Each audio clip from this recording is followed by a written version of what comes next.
benefity za tu slevu.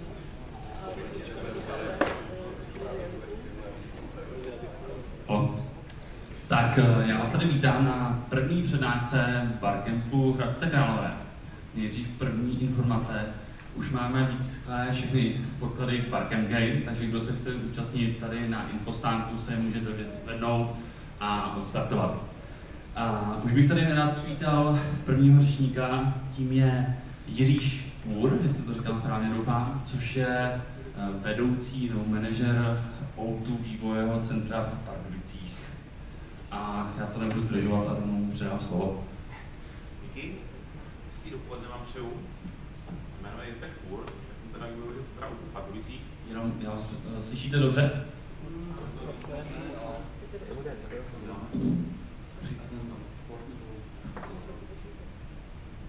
Už je to lepší? Téma, o kterým bych dneska rád hovořil, je rozdíl mezi vývojem softwaru v různých velkých firmách. Já když se s vývojem softwaru zabývám už nějakých 14-15 let, tak za tu dobu jsem si prošel různými prostředími, to byly malé, střední i velké firmy. Budu teda hovořit o českém prostředí, je trošku jiný, třeba Zámoří a podobně. Nechci vám jako vnucovat nějaký dogma, vám si sdělit nějakou moji zkušenost za ty roky. A samozřejmě v průběhu let nějak měnila. Tou motivací, proč jsem si dnes vybral toto téma, za O2, jako jsme tady sponzorem, jsme měli něco vymyslet. Já jsem si vybral téma, se kterým se setkávám poslední dobou. Setkávám se s spoustu lidmi z IT, kteří třeba nejsou úplně spokojení se svojí stávající pracovní pozicí, setkáváme se s absolventy škol a hovoříme na téma, jaký mají očekávání od vlastně práce, kterou dělají nebo mají dělat. A ne vždy je ta práce úplně jako uspokojuje. A mnohým důvodem, proč to tak je, že se sami hledají v tom prostředí. Ty prostředí jsou skutečně jako odlišné. Je mezi máma jako mnoho studentů a mladých lidí a rád bych vám přiblížil, co můžete čekat při práci v oboru vývoje softwaru. Jak jsem říkal, každý to prostředí je jiný, možná vás jako tím i nasměruju, abyste jednou našli, co chcete dělat a co nejlíp si vybrali, který prostředí vám bude nejvíc vyhovovat. Základním dělením, který jsem si vybral, je jednoduché dělení na malou, střední a velkou firmu. Určitě jste o tom už slyšeli. Těch zdrojů o definici, jak se tyhle firmy dělí, je několik. Já si vyberu tu úplně nejjednodušší. Ty firmy se dají dělit jednoduše podle počtu zaměstnanců. Jako malou firmu považujeme firmu do 50 zaměstnanců, střední dává se hodnota 250 a co je nad, už je velká firma. Proč se tohle dělení vlastně používá? S velikostí těch firm totiž roste složitost těch vnitřních procesů a robustnost celého toho prostředí. K tomuhle samozřejmě můžeme reflektovat to rozdělení velikosti na jednotlivé vývojové týmy. Když se jedná o firmy, které mají vlastní in-house vývoj softwaru, nebo to jsou skutečně firmy, které se tím vývojem softwaru zabývají jako hlavní činností. Tam se uvažuje o tom dělení, že jako malou firmu považujeme firmu, která má jednotky zaměstnanců, teďka jednotky to jsou výčaři nebo skutečně zaměstnanci, zkrátka jednotky lidí. Střední firmy jsou okolo 50 a co je nad 50, tak to už je velký vývoj. Jak asi tušíte, tak bude rozdíl v tom dělat jako vývoj třeba e-shopu v malé firmě ve 2 lidech a jako protipol tomu bude jako vyvíjet nějaký robustní CRM v týmu, kde pracujete se 100 kolegy. Každý to prostředí má nějaké své pro a proti, výhody, nevýhody a jako na rovinu vám můžu říct, že neexistuje nějaká obecná definice toho, který prostředí je nejlepší. Protože každému člověku vyhovuje něco jiného, každý je jiný a každý se najde jako v tom prostředí jiném. Já se vám pokusím nadhodit jako několik příkladů, kde uvidíte rozdíly mezi těmi prostředími. Asi si všimnete, že mnoho z těch bodů se bude točit okolo peněz. Bohužel je to tak, že žijeme prostě v komerčním světě a od toho se odvíjí spoustu věcí. Já se začnu rovnou jako pro vás asi nejzajímavějším tématem a tím jsou technologie, nebo respektive to, co používáme k vývoji softwaru, na jakých platformách vyvíjíme a co je vlastně výsledkem. To, co si můžete, jakoby, nebo to, jak to funguje v těch firmách, tak tam si většinou nemůžete dovolit nakoupit nějakou profesionální technologii. A většinou pro rozsah toho projektu nebo ty aplikace to ani není potřeba. V těch malých firmách vzhledem k ceně se samozřejmě hodně využívá open source. Já si vezmu příklad třeba databázového řešení. Když máte malý projekt, malou firmu, využijete nějakou open source technologii, třeba MySQL, v těch databázích třeba. V tom middle-sizeu, v těch středně velkých firmách, tam samozřejmě už jsou nějaké nároky na ty aplikace vyšší, že to bude stabilnější řešení a ta středně velká firma už si může dovolit více investovat jako do těch technologií. Když to stáhnou opět na nějaké to databázové řešení, hodně se třeba používá od Microsoftu SQL Server, to už všichni znáte. Jo, je to furt jako takový středně dobrý řešení, je to placený, jo, pro ty středně velké projekty je to prostě dostačující. Jak to funguje v těch velikých firmách, tam už ten rozsah těch projektů a aplikací je opravdu robustní, veliký a tam už jako se jde tou cestou použít to nejlepší a nejvýkonnější, co jako máme. V té velké firmě, v těch korporacích samozřejmě tam už to funguje tak, že ty velké firmy si můžou dovolit investovat do drahých technologií, protože vědí, že se jim to jednou vrátí. Příkladem, že to stáhnu se na ty databáze, třeba řešení Oracle. Asi jasně to znáte. Tak, čím se třeba liší přístup k zaměstnancům? V těch malých a středních firmách tam se setkáte s tím, že to prostředí vždycky bude přátelštější. V těch malých firmách dá se říct, že to je až takový téměř rodinný přístup. Naopak jakoby v těch velkých firmách ty firmy, korporace hodně dají na firemní kulturu a ten přístup je už spíš takový formální, profesionální. Prostě to tak je, ta velká firma, korporace se většinou snaží jako budovat ten brand a hodně na tom záleží. Zase to neznamená to, že byste jako nemohli jít třeba s kolegama ve velké firmě jako na pivo. Není to tak všude, skutečnost taková je. Co je třeba trendem ve velkých firmách, my se třeba snažíme udělat zaměstnancům to prostředí co nejpohodlnější. My se v těch firmách cítili co nejlépe, aby se jim samozřejmě nejlíp pracovalo a přinesli samozřejmě lepší výsledek. Tématu třeba nároků, jaký máme na zaměstnance.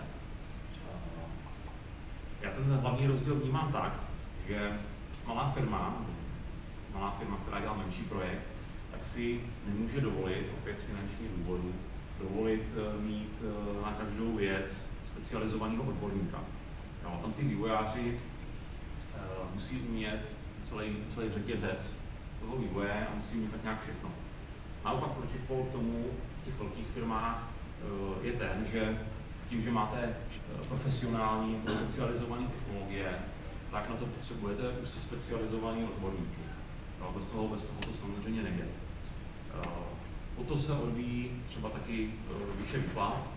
Teď neříkám, že to platí všude, ale většinou to tak je, že v těch korporacích ty platy jsou třeba vyšší.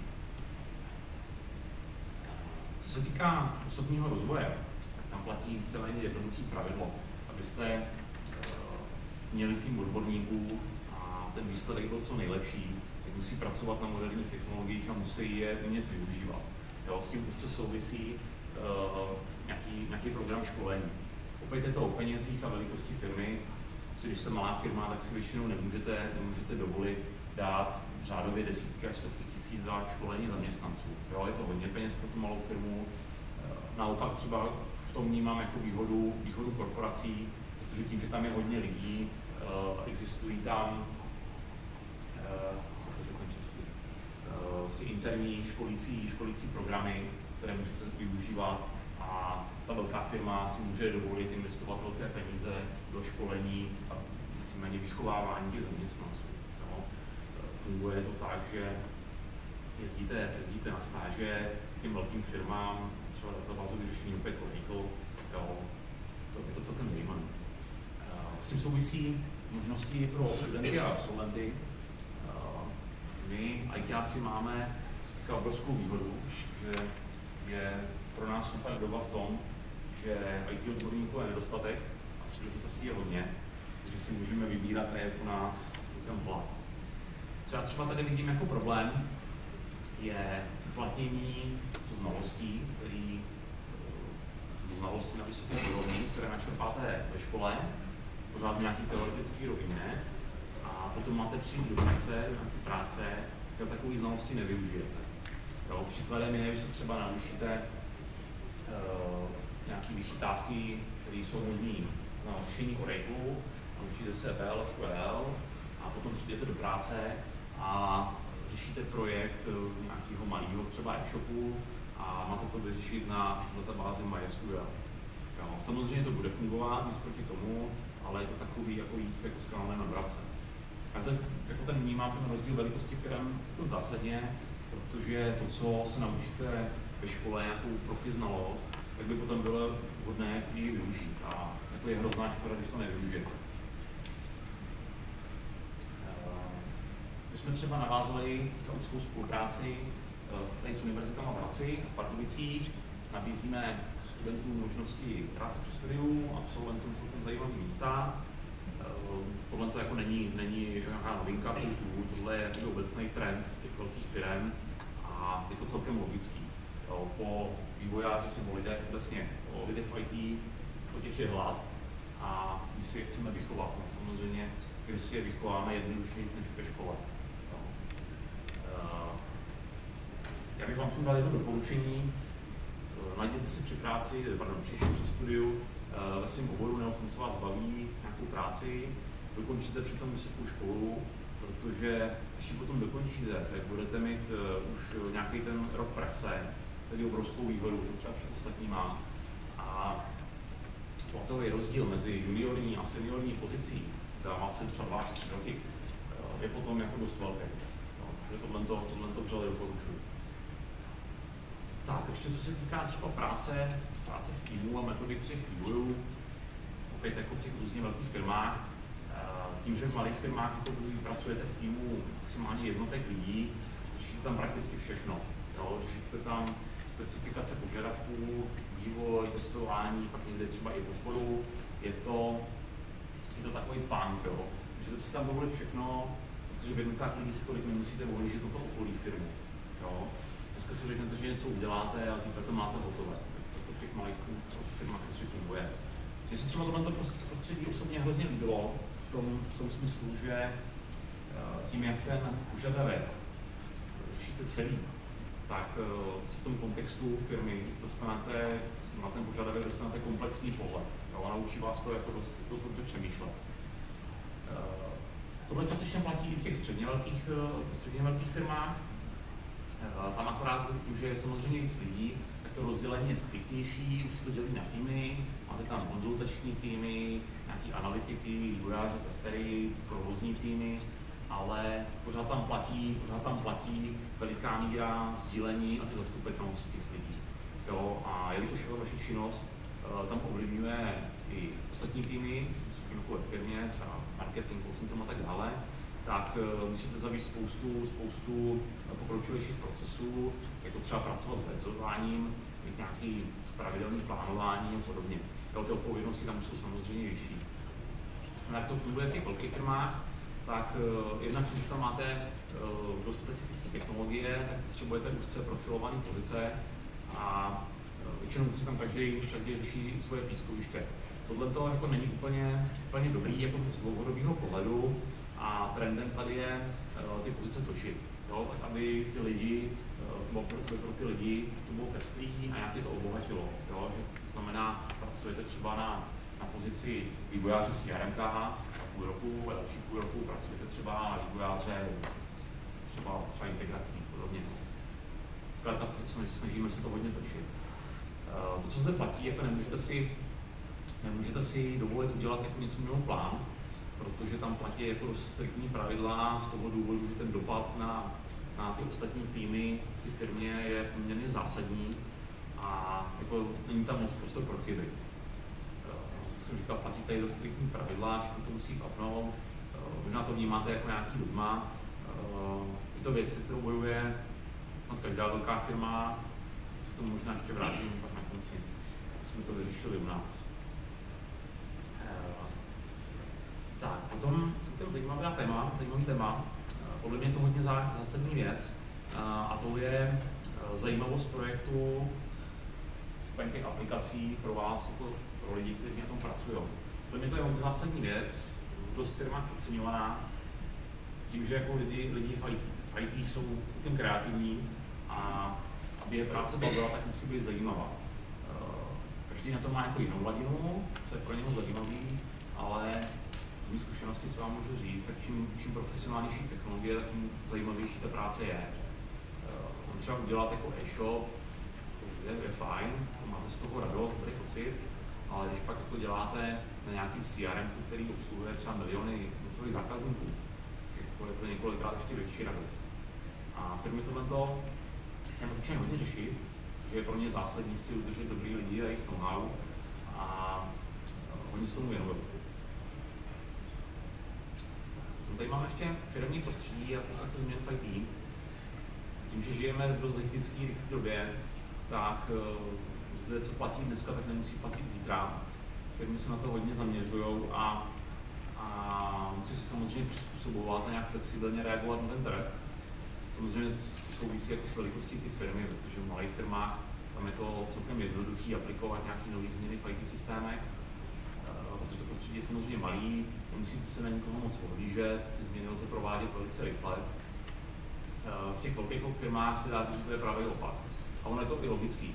Jo, aby vám korporace fungovala, tak musíte mít zavedeno možná procesů, když chcete provést nějakou změnu, tak v aplikaci, tak to není většinou o ty jedné změně, ale tím, že jako robustnost toho řešení je opravdu veliká, tak je to o celém řetězci změn, zasahujících do několika odvětví a je to celkem složitý. V tom middle sizeu je to tak nějak jako mezi. Co je třeba trendem doby, to druhý téma, o kterém chci hovořit, tak velké firmy si moc dobře uvědomují, že musí, jsem říkal, ten trh reagovat jako pružně a ten svůj zavedený dinosauří přístup změnit. Jo, je to jakoby obecná věc, dělají to všechny velké firmy, třeba Mifoutu, určitě jste o tom slyšeli, že koupila PPF a u nás za poslední rok probíhá zásadní změny celé ty firmy, nejenom v IT. A co se týká třeba vývoje softwaru, museli jsme jako vyřešit, jak prostě být flexibilní, jak být rychlý a jako vždycky na to jsme šli selským rozumem. Jo, čím jednodušší vývoj máte, tím rychleji a efektivněji jste schopní reagovat na ty požadavky. Jo, pokud byste si to představili, co to obnášelo, samozřejmě je to o nějaké organizační struktuře IT, která se v těch firmách jako je různě robustní. Možná jste o tom slyšeli, jsme v Pardubicích nově založili nový vývojový centrum. To si troufám říct, že co se týká technologií a zajímavosti těch projektů, které tam děláme, tak pro tenhle region Hradec Králové Pardubice asi nic lepšího nenajdete. Co jsme pak udělali dál, ještě zjednodušili jsme hodně development proces, dáváme prostor různým startupům, pro vás mladí lidi je určitě zajímavý, ale neplatí to jenom ve vývoji softwaru, ale je to napříč celou firmou u nás a těm lidem zkoušíme dávat co nejvíc prostoru, aby se mohli reagovat, jo? Aby se mohli cítit jako v tom malém prostředí.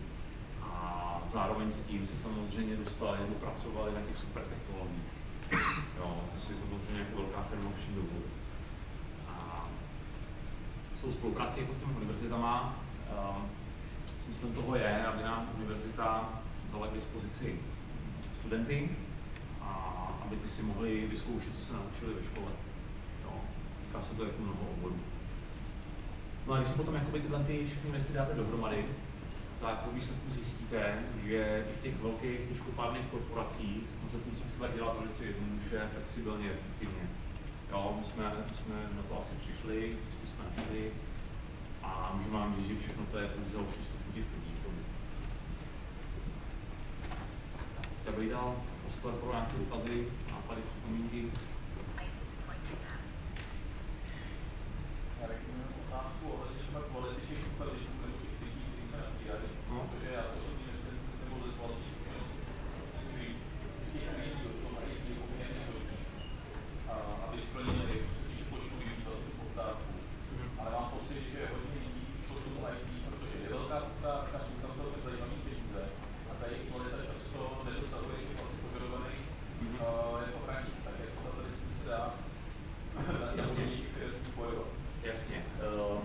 je problém, který si myslím že řeší jako každá firma, která jako řeší vývoj softwaru. Samozřejmě každá firma chce ty nejlepší zaměstnance. Jako nás, když to řeknu hodně blbě, tak nezajímá, co si napíšete do životopisu, ale co skutečně umíte. Jo, my neděláme to polo jako přijímací na zaměstnance. Samozřejmě má několik kroků, že mluvíte s personalistou, kde si povídáte o nějakých obecných tématách, ale co je zásadní, je potom zkouška vašich znalostí. To znamená, musíte ukázat, to, co umíte, tak umíte realizovat i v praxi.